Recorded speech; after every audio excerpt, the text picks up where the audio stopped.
سورت المزمل، بہت سے لوگ اس کو مزمل پڑھتے ہیں، تو یہ مزمل ہے، زا کے اوپر شد ہے، اور باب کون سا ہے؟ تفاعل، یعنی تزمل تھا اصل میں، اور اس سے متزمل تھا، اور تا زا میں زم ہو گئی تو مزمل ہو گیا۔ اس سورت کے 2 رکوع ہیں، اور پہلا رکوع بالاتفاق مکی ہے اور مکہ کے ابتدائی دور میں نازل ہوا۔ دوسرے کے بارے میں اختلاف رائے ہے، بعض کہتے ہیں کہ 1 سال کے بعد نازل ہوا، اور بعض کہتے ہیں کہ یہ مدینہ میں نازل ہوا۔ 20 آیات ہیں، 285 کلمات ہیں، 838 حروف ہیں۔ اس پارے کا چونکہ مرکزی مضمون دعوت اللہ ہے، تو اس صورت میں دعوت دینے والے کو جس اخلاق اور جس ہتھیار سے لیس ہونا چاہیے، اللہ کے ساتھ جیسا تعلق مطلوب ہے، اس کے بارے میں بات کی گئی ہے کہ داعی کی جو پرسنل خصوصیات ہیں، اس کی اپنی زندگی میں اس کا ذاتی رویہ اور اس کا علم اور اس کی عبادت اور اس کا تقوی اور جو اخلاق اس کے اندر ہونا چاہیے، اس کی یاد دہانی ہے اس میں، کیونکہ دعویٰ کا کام آسان کام نہیں، یہ ایک بھاری کام ہے، اور بھاری کام کے لیے ہمت بھی زیادہ چاہیے ہوتی ہے۔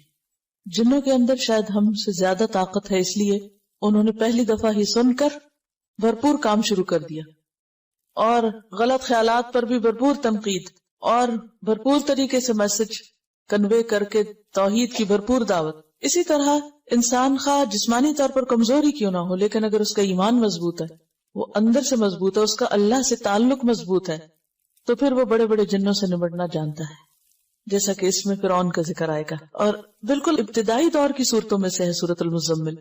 میں حیران ہو رہی تھی کہ شروع میں ہی اللہ سبحانہ وتعالیٰ نے فرعون کا ذکر کر دیا، کیونکہ نبی صلی اللہ علیہ وسلم کو مکہ میں ایسے ہی لوگوں سے واسطہ تھا، اور ہر ایک کے ایمان کے بقدر اس کا امتحان ہوتا ہے، امتحان بقدر ایمان، اور جتنا کسی کا ایمان مضبوط ہوگا اتنا ہی اس کا سخت امتحان ہوگا، اور جتنا اللہ سے تعلق مضبوط ہوگا اس میں کامیاب ہوگا۔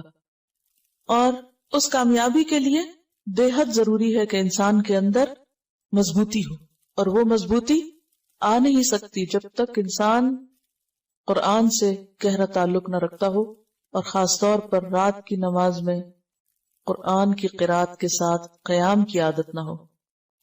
یہ ایک ضروری خصوصیت اور ضروری شرط ہے جس کا ذکر یہاں ملے گا۔ یا ایھا المزمل، یا ایھا، یا کیا ہے؟ حرف ندا، اور ایھو کا معنی ہوتا ہے کون سا یا جون سا، جس، کس، یعنی ایھو کا لفظ ان معنوں میں استعمال ہوتا ہے، یا کیا، کون سا کیا، اور ہا جو ہے یہ حرف تنبیہ ہے اور فصل کے لیے آتا ہے۔ فصل کا مطلب ہوتا ہے الگ کرنا، تو حرف ندا اور منادا کے بیچ میں جبکہ منادا معرف باللام ہو، یہ بات سمجھ آ رہی میری؟ منادا معرف باللام، معرف باللام کا کیا معنی؟ کہ ال کے ساتھ شروع ہو رہا ہو، تو ان کو باہم ملانے کے لیے درمیان میں آتا ہے ایھا۔ یا ایھا، اے وہ جو، المزمل، مزمل تزمل سے، باب تفاعل، اور اصل میں تھا متزمل، متفاعل کے وزن پر، تا کو زا میں مدغم کر دیا گیا، اور روٹ اس کا کیا ہے؟ زا ما لا، زا میم لام۔ اور تزمل کا معنی ہوتا ہے اپنے اوپر چادر یا کوئی کپڑا لپیٹنا۔ خطاب ہے نبی صلی اللہ علیہ وسلم سے، یا ایھا المزمل، اے کپڑے میں لپٹنے والے، اے چادر یا کمبل لپیٹنے والے۔ آپ کو مزمل سے کیوں خطاب کیا گیا؟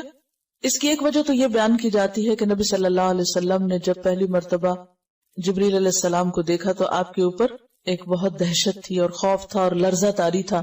آپ گھر پہ تشریف لائے اور حضرت خدیجہ سے کہا، زملونی، مجھے کمبل اڑھا دو، یعنی ایک طرح سے پروٹیکشن کے لیے اور اپنے آپ کو سمیٹنے کے لیے۔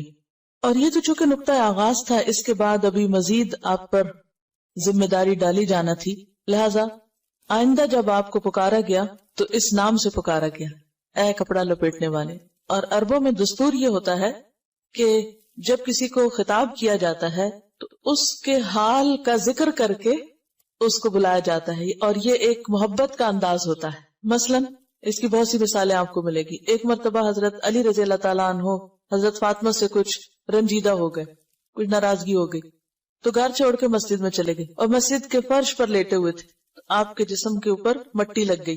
نبی صلی اللہ علیہ وسلم حضرت علی کو تلاش کر رہے تھے اور کرتے کرتے جب مسجد میں گئے تو کہا یا ابا تراب، اے مٹی والے، یعنی یا مٹی میں لپٹے ہوئے یا لتڑے ہوئے اٹھو تم.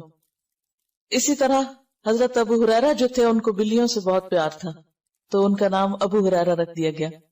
اسی طرح کچھ اور بھی آپ کو ایسے نام ملیں گے یا کنیتیں ملیں گی کہ جو انسان کے حال کو یا اس کے شوق کو یا اس کے کام کو واضح کرتی ہے.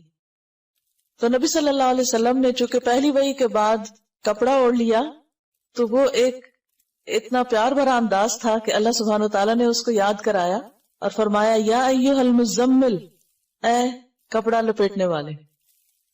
اب کپڑا لپیٹنے کا وقت نہیں، اب کیا ہے؟ اب تو کام کا وقت ہے. آپ ڈرے نہیں، گھبرائے نہیں، یعنی ایک طرح سے تسلی دی جا رہی ہے، محبت سے خطاب کیا جا رہا ہے.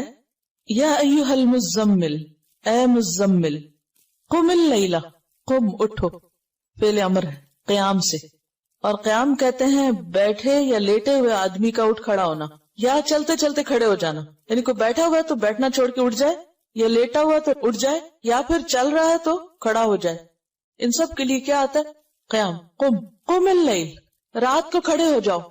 اب اس کا یہ مطلب تو نہیں کہ آپ نیند چھوڑ کے تو کھڑے رہا کرو، یہ عام کھڑا ہونا مراد نہیں ہے. یہاں قیام سے مراد نماز ہے، قیام اللیل ہے. آپ نے پیچھے پڑھا کہ بعض اوقات نماز کے لیے لفظ قرآن آتا ہے، بعض اوقات تسبیح آتی ہے، بعض اوقات سجدے کا لفظ آتا ہے، تو جز بول کے کل مراد ہوتا ہے. اور یہاں پر قم، کھڑے ہو جاؤ سے مراد ایسے آئیڈیلی کھڑا ہونا نہیں بلکہ نماز میں کھڑے ہونا ہے. تو قم اللیل کا مطلب کیا ہوگا؟ اٹھو رات کے وقت اور اٹھ کر نماز پڑھو. اور اللیل سے مراد ساری رات ہے. لیکن اگلے حرف استثناء نے، حرف استثناء کون سا؟ اللہ نے واضح کر دیا کہ نہیں، پوری رات مراد نہیں ہے یہاں، بلکہ قلیلاً، تھوڑا، یعنی پوری سے کم، ساری نہیں. قم اللیل الا قلیلاً، رات کو قیام کرو یعنی نماز ادا کرو مگر تھوڑا. اب کتنا تھوڑا؟ نصفہ، اس کا آدھا، یعنی نصف اللیل، آدھی رات. او انقص منہ، یا کم کر لو اس میں سے بھی. کس میں سے؟ آدھی میں سے بھی. آدھی کا پھر کم کیا ہوگا؟ تہائی ہو جائے گا، 1/3 ہو جائے گا، ٹھیک ہے. یا پھر اس کا بھی کم کریں تو چوتھائی ہو جائے گا، یعنی نصف النصف کریں تو چوتھا حصہ رہ جائے گا. یعنی ایک کا آدھا کریں، ایک کے 2 حصے کریں تو کیا ہوگا؟ نصف کریں تو آدھا کہلائے گا، اور نصف کو نصف کر دے تو چوتھائی ہو جائے گا، کوارٹر ہو جائے گا. او انقص منہ قلیلاً، تھوڑا سا.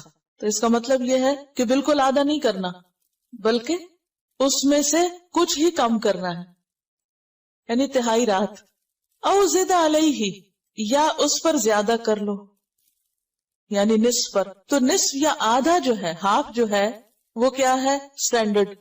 کبھی آدھے سے کم کر لو یا اس سے بھی تھوڑا کم، یا آدھے سے کچھ زیادہ بھی کر لو. تو ڈیپینڈ کرتا ہے کہ جیسے بھی حالات ہیں. اب اس دور میں گھڑیاں تو تھی نہیں، کوئی الارم کلاک نہیں تھے، موبائل نہیں تھے،